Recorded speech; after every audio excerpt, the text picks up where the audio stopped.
Dave here, how are you? Today I'm going to show you this jig that I built for my biesimeyer style rip fence for my table saw. Now on this particular saw, the fence came without any T-track. So basically this whole jig is about creating a T-track to support stock guides. These are Jessem stock guides, or featherboards. I can put featherboards on here as well. Now I have to let you know that Jessem did give me these stock guides. Now the reason that they gave them to me is because I asked for them. I saw these on someone else's saw and I thought they seem to be a great idea. I'm going to give you a quick chat about these first before I get into actually making this jig. These guys here have silicone wheels that are on one directional bearings. They will not let timber come back towards me. I can only feed timber through that direction. They are also at a 5-degree inclination towards the fence. So as I push timber through, that is pulling the timber up against the edge here. I'm not forcing it via a featherboard and possibly deflecting the fence away from a true cut. So that is fantastic. I'll put a link in the description box at the bottom. Jessem also make their clear-cut table saw stock guides. Now, this one is dedicated to being bolted down onto a biesimeyer style fence. Now I didn't want to do that quite yet, so I'm going to make another jig, which will be another video on mounting this one as well. This one is very, very good for larger sheets. These guys, the clear-cut stock guides that I'm using, are normally for a router table, but I'm sneaking a little bit and I've made a little jig to use on my table saw. I'm only going to utilize this one for small stock and for when I'm doing dados or rebates. Whatever side of the Pacific you're on, it's going to be rabbit. I'll show you how easy it is. Look at that. They're brilliant. You put them in position wherever you need. And I have an Allen key on board as well, so I can nip them up tight. They're not going anywhere. One direction, as I say. You can't turn them backwards. I'll take them off.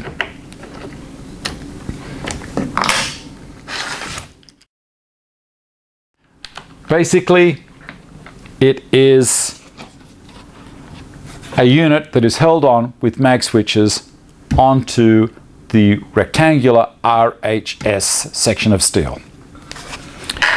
Pretty easy. Underneath is a detachable sacrificial fence. If I'm doing cuts hard up against the edge of the fence, I don't want to cut into my nice surface there. This will come out and be used, and I'll show you how to make that as well. It's designed so that it can slide. There's a fillet that drops into here, which is exactly that width. I drop that in there, slide it to the position it wants to be. I release these T-bolts, push it backwards, lock the T-bolts again, and then turn the mag switches on, and it's locked. And now I can use the featherboards or the clear-cut stock guides again straight away. It does hold. I can pick the end up. Now that's something else that I'll run you through straight away. That end can be held down. I'm not picking it up off those. Remember, these are the larger of the mag switches. You can, if you want to, you can drill a thread. I just find it gets messy. The mag switch, it's nice and clean, works really well. I also have a slot across the back here of my particular table saw that I utilized for when I use the router fence. Now all I did was I popped out the plastic insert that was in the end to close up the end of the biesimeyer fence, and I can slide a hold down clamp in there. It ain't going anywhere, nowhere at all. So that works brilliantly. If you don't have a situation like that, if you've just got a conventional steel angle across the back that supports the back of your rip fence, you can just put a clamp across it and hold it down with an F clamp. That'll work. So let's get started on how I made it. You can see it in detail. There we go. It's two sections. This is the jig itself. This is a filler.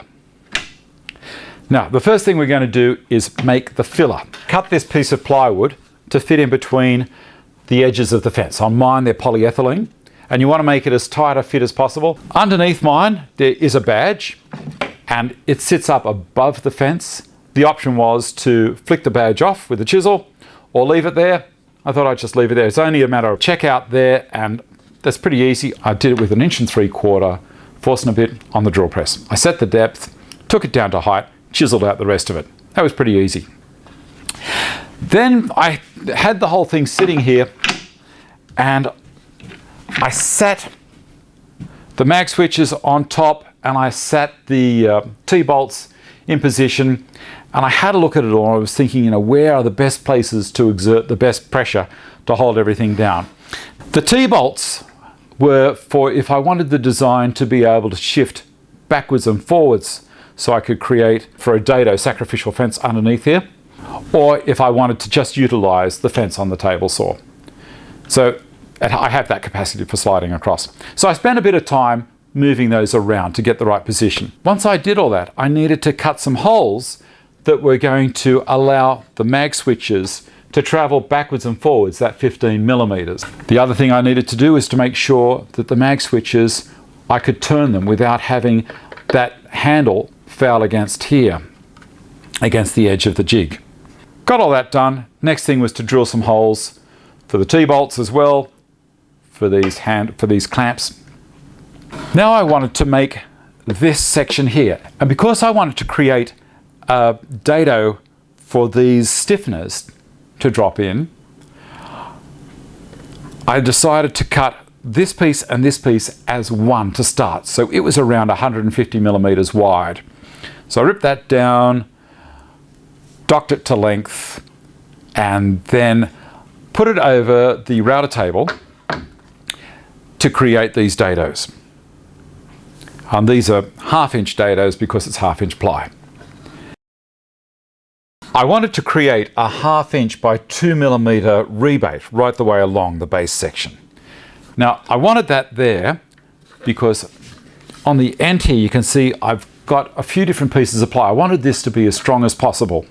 Next thing we have to do is glue the fence section of the jig to the base section of the jig. That's easy. Glue it up, put a square in there, make sure it's absolutely perfect. Don't put these stiffeners in yet. All of the dados have got to line up, so you could use a piece of 1/2 inch ply in the dados just to make sure everything lines up perfectly. Now whilst that's drying, you need to cut yourself another piece of ply. Now this is the piece of ply that is going to hold the T-track. Do a 3/4 inch by the depth of the T-track dado right the way through the face. Do it in a few passes, don't do it in a single pass, because you'll find that that's a fair strain on the router. So if you've got a dado stack, well then you might be able to achieve one pass and you're done. But get it as accurate as possible. Pop the T-track in to fit it, make sure that it's right. Try and get your screw holes equal distant either end, because it looks good and also gives better support. You don't want to have a whole lot of area there flopping around. Screw it in, check that it all fits, then take the T-track out. We also need to glue this section to the main body of the jig. So this is the face that's holding the T-track. Got to glue that onto there. Once it's glued, I put mine over the linisher, just cleaned up the edge, and not too much, you don't want to affect it too much, just taking off the glue and aligning the two pieces up perfectly. We're going to put 2 small screws through the bottom of the jig here in the dado, through the jig into the fillet. So we're going to drill the holes, put 2 small screws in there, lock it on. Now we're doing that because we want to lock it into the right position so that the face, when that's on there, it's perfectly in line. And so when I tighten up these T-bolts and the mag switches, it's going to be just perfect. Now, when we turn it over the other way, obviously the fillet's going to be with it. Using these holes here as a guide, we're going to drill through for the T-bolt positions. Now we're also going to mark a circle where the mag switches have got to go. So you'll see I've got 2 circles here that shows the outer position either side, so I wanted to center it. so it would be right in the middle. So we drill the hole through for the mag switch to actually mount. We need to let the mag switches into the surface of the jig. The reason being, the depth of the mag switch will probably not make it all the way down so that the magnet can make contact with the steel on the rip fence. So we need to let, in my situation, I needed to let the mag switch into the top of the jig. Now I did that by putting the mag switch in the jig and then scribed around it with a pencil and made sure that it was straight.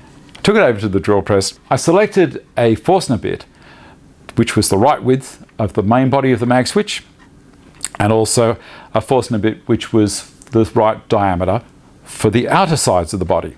Now, all of those holes are in one line. So what I did was I set the fence on the drill press so that I was traveling along the center line. I drilled the large hole in the middle to start, and as I say, I went down about 4 millimeters. You might have to change that for whatever depth you require to make the mag switches work. And remember, they can't be too deep and they can't be too shallow. Too shallow, they're not going to get a grip on the steel. Too deep, and they're going to sit proud and the whole jig will rock. So we need to make sure that's right. Drill the 3 holes and then went to the other end, did exactly the same thing. No need for mucking around, they're perfect. You don't even need to use the chisel. Works very, very well. Through this process somewhere, we're going to cut this T-track to the right length. You can do it earlier or you can do it now if you wish, totally up to you. Now we're going to make this guy. This is a sacrificial fence that goes onto the edge for if I'm using a dado stack here, and I'll show you exactly why. Okay, there's a dado insert, and I bring this across, and that lines up quite nicely.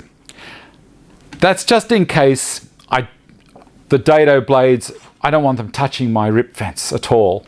I want them touching a sacrificial fence. Because it'd be terrible if there were slots there and I'm pushing small pieces of timber through, they get caught. That's why we're making this. So how we're going to make this is quite easy. We need to know the height from top of the table saw to the top of this. And what better way to find that than to assemble the jig and put it on there. I'll do it without the T-bolts at the moment. I'll just mag switch it on.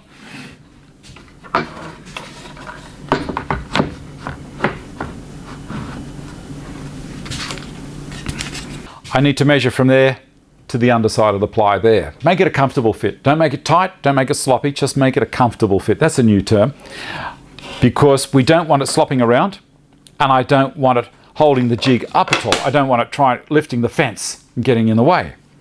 Just a good comfortable fit. We're going to create these tenons, or you can use dowels if you want. These are 4mm dominoes, and I've got 5 of them along here. So what I did with mine, I took it over to the assembly table, set it up, I marked the position on here and also the corresponding point on the jig, on the face of the jig, and away we went. Then I glued the dominoes into the sacrificial fence. Don't glue them into there because you won't be able to slide it back out over there. They'll get in the way. We're going to reconnect the jig to the fillet underneath, but this time with the sacrificial fence connected. Now, why are we doing that? We want the sacrificial fence to be able to be pushed up hard against the edge of your rip fence. Then we're going to screw down through the dado into the fillet piece underneath, and then we'll take the whole thing out again, and we're going to drill a second hole using that fillet's hole, a guide again, the fillet into the underside of the jig to create the other end of the slotted holes. Well, makes sense, doesn't it? We've got 2 holes there now, and we need to join them. I'm going to drill that last hole in the middle, and then I'll use a coarse rasp to just clean the edges of the slot up. If you want to, you can get a finer rasp in there if you want, or a fine file at the end, but I found the rasp worked really well. Now, those are going to act as stops either side as well. I'll put it together and you'll see how it runs. Put the fillets in, It's a great little project. You need to also create, I forgot that part, you need to create some clearance for the T-bolts. Okay, for these guys you need to create a clearance in there, and I did that again with Forstner bits. They can't be sitting proud.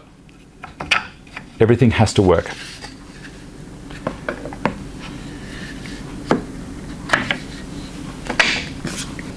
No. There we go. Drop him back on.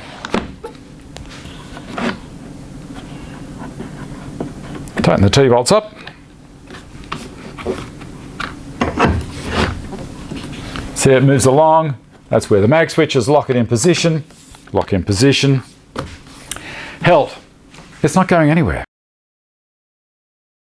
We'll make the stiffeners up, and they're just 1/2" ply again, and glue them into the dado, pinch clamps to hold it in position, sand the whole job up,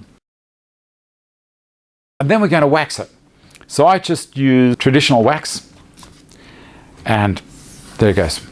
Looks fantastic. And doesn't it work well? So I'm going to show you it in use using the conventional blade, and you can see that it's pretty handy cutting melamine or plywood. Not a problem at all. These guys work really, really well. Very, very happy with them. On very large sheets, they're not as effective, but on the smaller stuff, on a 1/2 sheet, they're fantastic. All right, I'll show you using them on the router table as well. They're brilliant because you can put the pressure right over the top of the cutter, and as it's feeding in, and it pulls it up hard against the fence and down at the same time. Beautiful. I've put a rare earth magnet in the top of the jig here as well. I put it in with super glue, CA glue, whatever you want to call it, and it holds the Allen key that I can tension up the Jessems with. Jessem sent me these. Thank you very much for that. I don't go asking absolutely everyone for product. I research products big time before I approach a company. I checked these out and I thought these are fantastic. I have to have some, and Jessem were very, very generous to send them out to me. So thanks again for watching. Be sure to check the description box below for links and for other little tips. And if you like the videos I'm doing, give me a thumbs up. Keep on coming back. Subscribe to the channel, and I shall see you next time. Thanks again.